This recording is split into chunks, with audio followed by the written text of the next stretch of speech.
Do you long to feel more joy in work and life? Do you want to reduce stress and sleep better? Are you looking for healthy ways to cope? Join Speedway Jefferson, certified mindfulness practitioner and lawyer, and learn to operate from your peaceful path. Harness the power of mindfulness meditation to feel softer, more clear, supported, and cheerful, starting with just 5 minutes a day.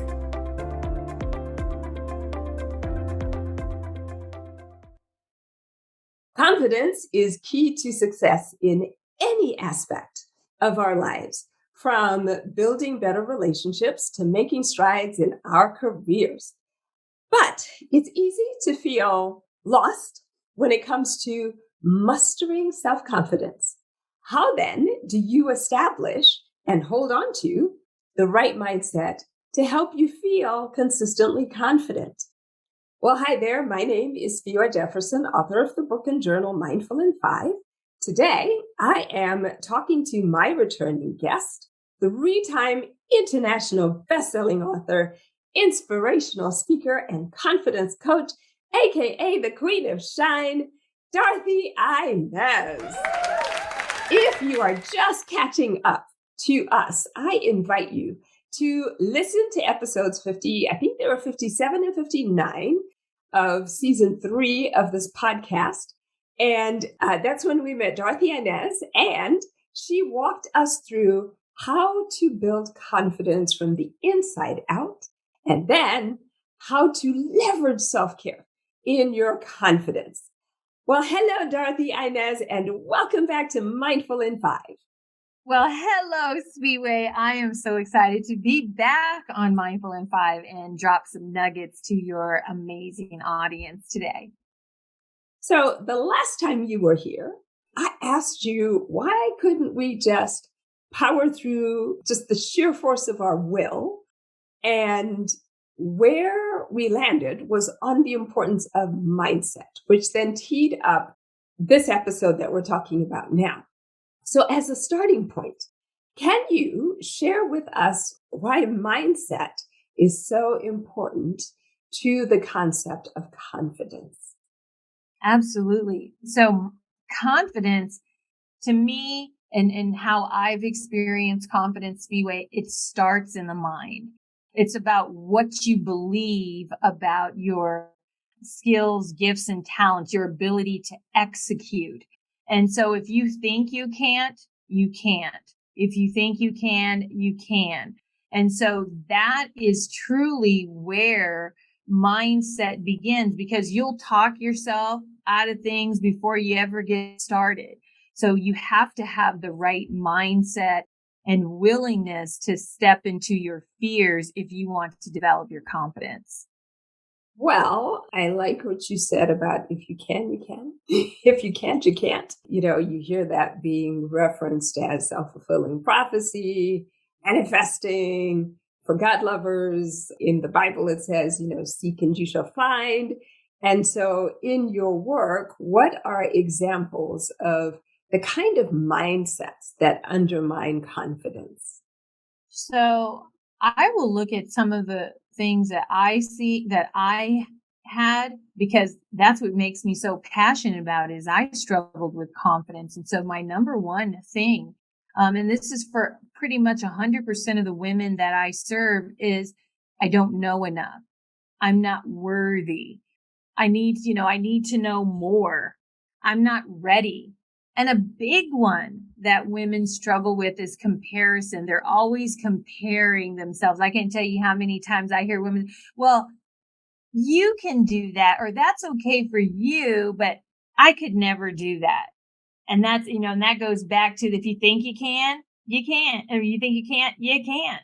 But if you think you can and you're willing to try, you never know what you're going to do. So that mindset of, it's for them, it's for somebody else, it's not for me, is a really big one in comparing yourself. Well, what are the kinds of feelings that go along with that? So if my mindset is off, what does that feel like? So when your mindset is off, a lot of times you'll have anxiety. you can go into a state of depression because you're not living out your purpose and call. Fear, you feel everything and run. That's what the acronym for fear. You feel everything, and run rather than feel everything and rise. They let fear take over. And then, some of the behaviors, because this was a part of the question, I thought, this is important too, to look at the behaviors that are a result of the feeling. So when you feel fear, what happens? You procrastinate. You don't take any action. When you feel unworthy, you hide out. You don't go for the promotion. You don't start showing up in videos if you're in business. You don't start speaking your truth. You're just always a person that's the victim, never the victor, that type of mentality. And like I said, the depression, your mental health is impacted when you're not living out the call and purpose that God has put on your life. And so, how do we expand our confidence mindset? How do I go from, I really like those acronyms, fear, feel everything and run versus feel everything and rise. I really like that because it's the same acronym, but it's a completely different response to Right. those feelings of lack of confidence and feeling unworthy. And so how does one then pivot from, I'm feeling everything and running to, and now I'm going to feel everything and rise. So how do I get that confidence mindset going? Well, I say you have to have a confidence practice, Okay. like we have a spiritual practice, we have a confidence practice. What is a confidence practice, Dorothy-Inez?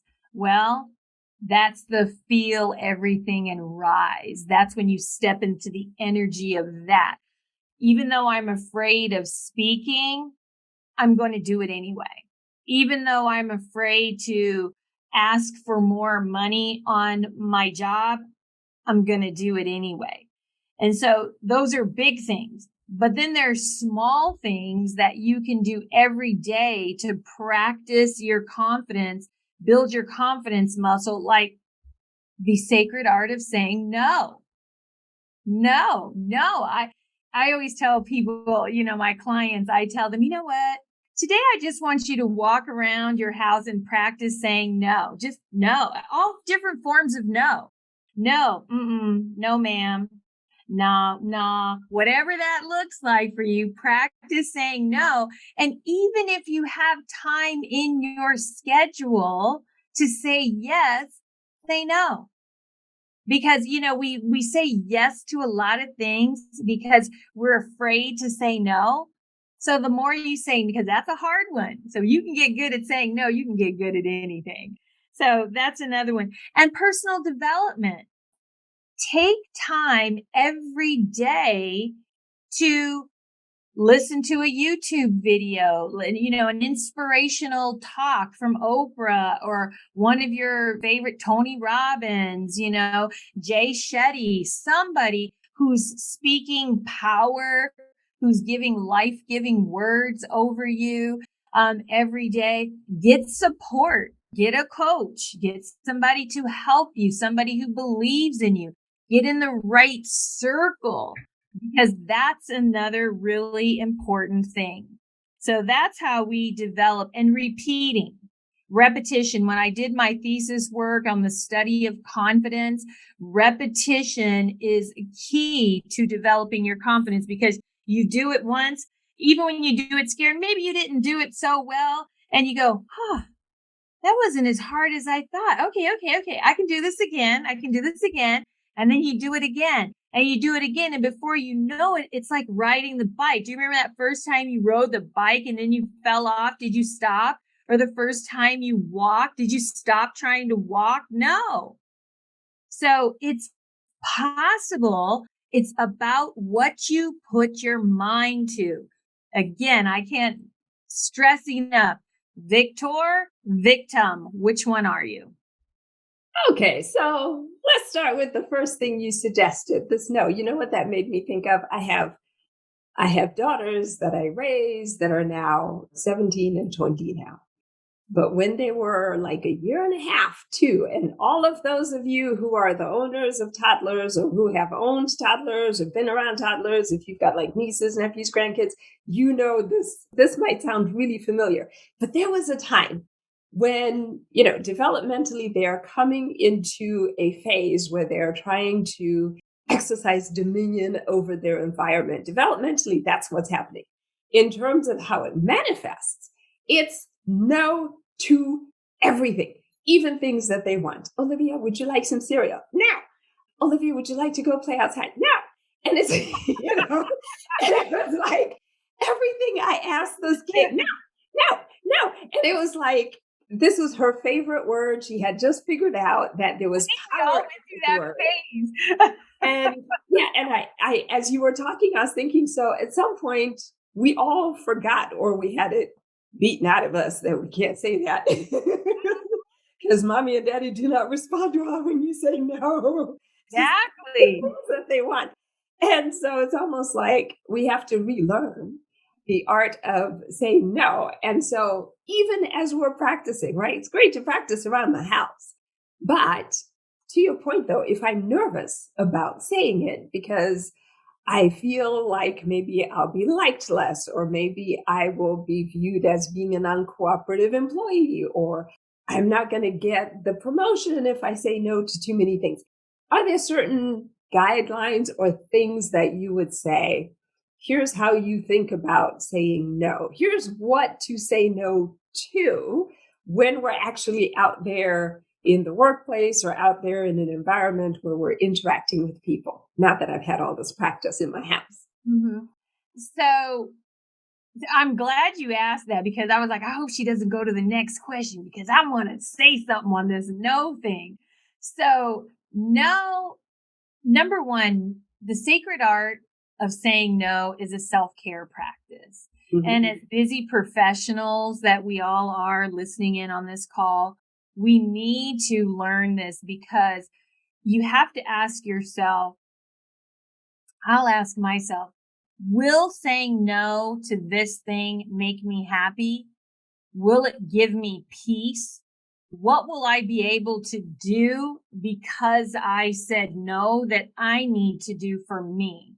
Well, if I say no to this, I actually, like, just to give an example, as of yesterday, somebody said, Dorothy-Inez, are you going to this event out at Paisley Park on Friday? Normally, I have that FOMO, don't want to miss out. Oh my God, what if something goes down at Paisley Park? I'm going to miss it. But I was like, no, I'm not going to go to this event at Paisley Park at this time, because I need to do some self-care, and I have some things that I need to do that I got behind. And so inside your mind, I don't say you have to, you just have to decide, what are you going to do with your no? Is it just going to be relaxing? It's your choice what that no is about. The no has to, in my opinion, it has to be in favor of you. It has to be for your greater good, if that makes sense. Yeah. So it's not just no to be contrary. It's no with purpose is really right. What it is. And it's no with intention. Exactly. Thank you for verbalizing that. And again, practicing, the reason I invite people to practice saying it at home is they get comfortable with it just flowing off. You don't have to explain, because a lot of us will be like, no, because no, you don't have to explain to anybody. It's just no. That's it. Okay. So I did Landmark Forum, which is part of Landmark Education. And we would be, if you were late, one of the things you had to acknowledge was you were late. They don't care why you're late. They don't want to hear you're late. That's it. That's all you have to say is you're late. I'm late. And what are you committing to? So when you say no, the answer is no. And then to yourself, what are you committing to do with the no?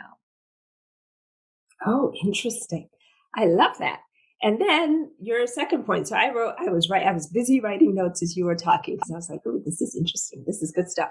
So the first thing I got was say no. And then I got, essentially, you didn't say it like this, but I heard it as, listen to things that feed you, things that are healthy, wholesome, that are going to move you forward, right? And I think when it comes to mindset, that is so critically important, because I tell people all the time, if you don't think mindset matters, go back to the time when the pandemic started. Do you remember how terrified we all were? But the thing that I also remember that I noticed was that every time you turned on the news, and a lot of television stations had that, it was like this red ticker that had these numbers, and the numbers were cataloging by the second. How many people have been infected with COVID now? How many people have died of COVID in this minute? And it was like 24/7. And we were terrified, right?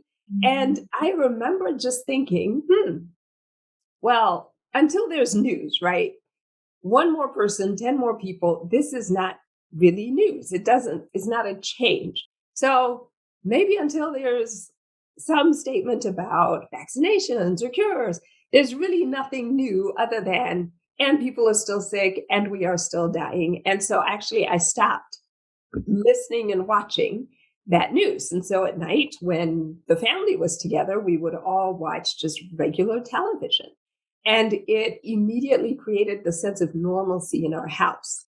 And a lot of that fear dissipated. And even if you look at it now, we don't have those ticker symbols going off on television. And all of us collectively, there are places where you go where you think there is no pandemic anymore, because we're not talking about it. We're not masking as much as we used to. We're not fearful like we used to.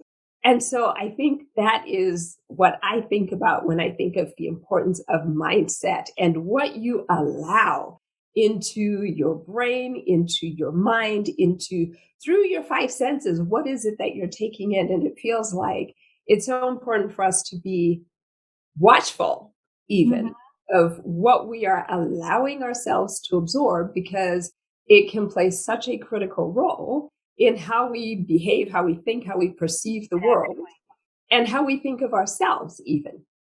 Exactly. All of that is so true. That's why it's so important to fill up our minds with positivity, because like I was working alone during the pandemic, and I work alone at home right now. So that's why it's important for me to find sources, because I don't have people interaction as much as I'd like. So I have to find sources, whether that's listening to a sermon, whether that's pulling up Bob Proctor, Tony Robbins, like I said, Jay Shetty, these different people that resonate with my soul and speak power over me.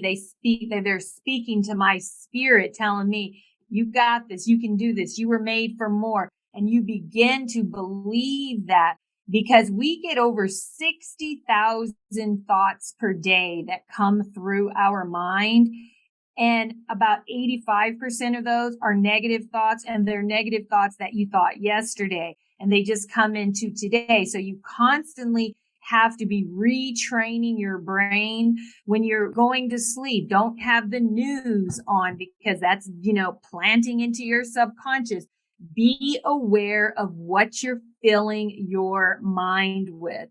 I just want to toss out there, she just comes to mind right now for your listeners, that they should check out Dr. Caroline Leaf and her work around mindset. That it is so powerful. You can find her videos on YouTube, Dr. Caroline Leaf, to understand how your brain works and how you can actually retrain your pathways. What is it called? There's a word, because our brain is pliable, huh? I don't know what the word is you're looking for in my head. I was just thinking you're talking about retraining your neural pathways. Yeah, so you can retrain your brain. It's very interesting what's happening in the brain with these negative thoughts, and how these negative thoughts they have these little dendrites that come out, they begin to take root in our brain. And so you have to come in with a new thought to break down and create it's neuroplasticity. Thank you, God. It's neuroplasticity. And so that's, what we have going on. So you can go in and retrain your brain by the thoughts you think and filling your mind with new thoughts. So I'm not a neuroplasticity expert, so I'm going to leave it at that little nugget. Well, that is actually very true because one of the benefits, one of the scientifically proven benefits of meditation is that meditation can, with sufficient repetition over time, Yes. actually change the configuration of your brain in much the same way that you're describing. And I call them thought habits. The habits of your thinking are sort of, they tend to become your go to and your default position on most things because the fact is we don't see the world as it is, we see the world as we are.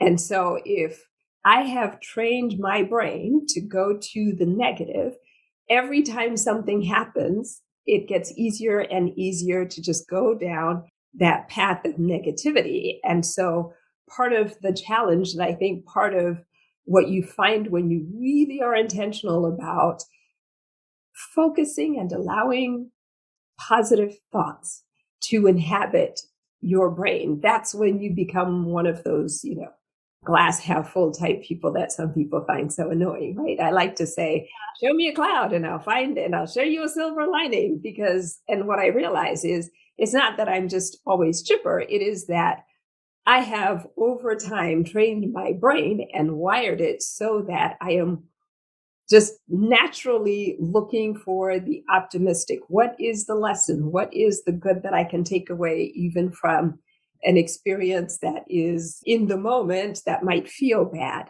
But I think what you say is exactly right. And it is this idea that your mindset and the shift and the bent that you sort of lean towards is what you're going to find kind of surrounds you whenever things happen in the way that you view them and in the way that you internalize activities and the behaviors of others and even how you approach the world. You're right. And it also sends out a frequency. So when you're in a positive mindset, that puts you on a certain vibration and you attract other people that are resonating at that vibration. And then when you're in that low vibe, you attract that. And I just give a quick example because I know we're getting short on time. 2 days ago, I was in a negative space in my mind. So first I had an encounter with a business that didn't give me good customer service. So that set the pace for my day. Then the next person I went to, I had another encounter. I said, oh, shoot. I have just, because that first one had me resonating down here. So then I attracted in another one.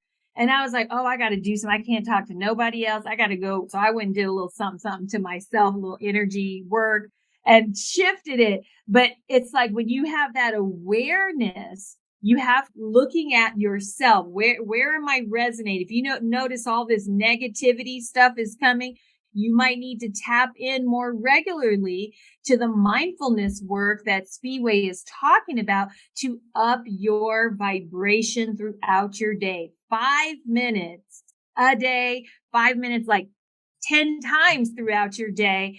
Anytime you're feeling like you need a reset to up that vibration again. So the right things come towards you. So, with that, is there such a thing as success in expanding our confidence mindset? And if so, what does that feel like? Well, yes, there is. There is a way to have success. And what that looks like is number one, you feel more confident, and what is the confidence? Well, how do I know I'm confident? Confidence is like this internal sense of personal power.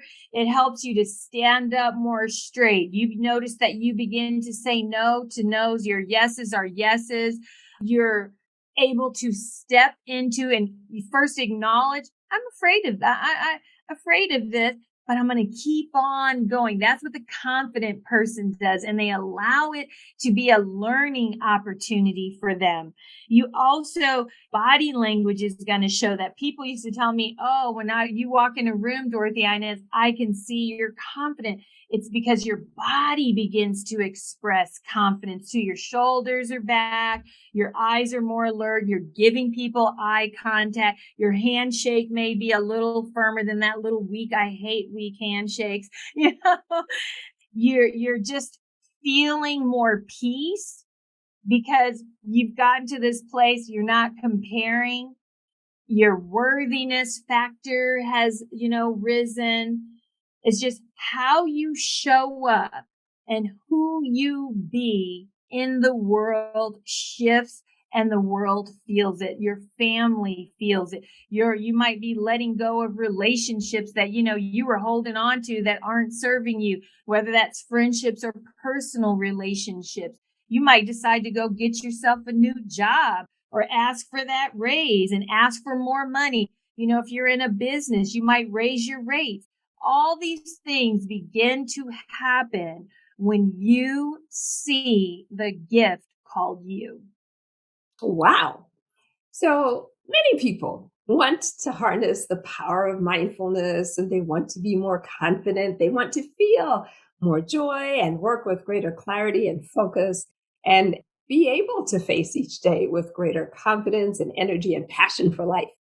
However, at least in my experience, it's not this magic pill you swallow this one time and then you're done. Just like to sustain life, you don't eat this one meal and then you're done for the rest of life. So, what are the habits? I know, right? If only. What are the habits that we can cultivate in order to continually expand and reconnect with our confidence mindset? Well, I've said it a few times in here, and I'll just reiterate them right now. So, number one thing is develop a confidence practice. That's my number one thing. And that's every day doing small things that maybe you were afraid of doing. Maybe there was a person, if you're in business and you to be a part of your business. You wanted to invite them to be a client, but you were afraid. You were feeling like, oh, I know I can help them, but she's so much more do it. Maybe there's, I don't know, just things that you have been afraid of. Try that one, do that one thing. You want to tell somebody, speak your truth to something somebody's doing bothers you and you've been holding back. Do it. And watch what happens, because it's all about the things we're afraid of doing, especially when they're difficult things. It's where's your intention? What's your intention? Set your intention before you do these things so that that's the energy that goes with you into that situation. The next thing is visualize. Visualize yourself. This is the most powerful thing you can do every single day, is visualize yourself as your most confident self. So say you're going into an interview and you really want this job, but you're so nervous and, oh my God, you're going to do an interview with Speedway Jefferson on Mindful in 5 and you're nervous. So what do? Is you sit down, you visualize yourself in that situation, how you want it to be. What would your most confident self look like? How does she feel? How does she stand? What is she wearing? Oh, yeah, she should wear the red suit. Okay, whatever. You get into her. You allow yourself to literally, I have this meditation I created. It's a visualizing your future self, and literally kind of step into that suit, I always say, let your legs be her legs. Let your feet be her feet. Your eyes, just put her on, cloak yourself in the confident you and bring that energy into the situation. Do it daily. When you step out go take the trash. Let the confident you go take the trash out. Just practice being confident every single day. I love that. Well, that is the perfect recap. So thank you very much, Dorothy-Inez, for all of the wisdom that you have shared with us on the topic of building our confidence so we can aspire and shine just like you. Thank you for having me, Speedway. It's always a pleasure to be here and to just know you and to be in your presence. I'm so blessed God saw fit to bring us together. And I really hope that these 3 sessions have blessed your audience. Well, I hope so too. And I am certainly practicing some of the things that you suggested. And the thing that I would leave listeners with is we're going to have links in the notes so that you can connect with Dorothy-Inez. And also, we'll have a link to Dr. Caroline Lee so we can get you in touch with those mindset resources as well. And as you go along this journey of practicing being more confident, I think, just remember that mindfulness is all about being present in the moment without judgment. And the thing we judge the most is ourselves. And so give yourself grace and give yourself permission to just try again. As long as there's breath in your body, there's an opportunity to wake up tomorrow and try again at that thing that you feel like you didn't quite do well today. So if your no came out sounding like tomorrow, you can practice and it can come out like no. And so until next time, thank you very much, Dorothy-Inez. Everybody, be mindful and be well. Thank you for listening to Mindful in 5. If you enjoyed it, share it with a friend. Follow and rate it on your favorite podcast platform. Pick up your signed copy of the book and journal from SpeedwayJefferson.com or unsigned copies from Amazon, Barnes & Noble, or wherever you get your books. Visit SpeedwayJefferson.com to download sample chapters of the book, watch videos, and become a mindful ninja. Join us on the LinkedIn Mindful in 5 group and share your thoughts. Until next time, be mindful and be well.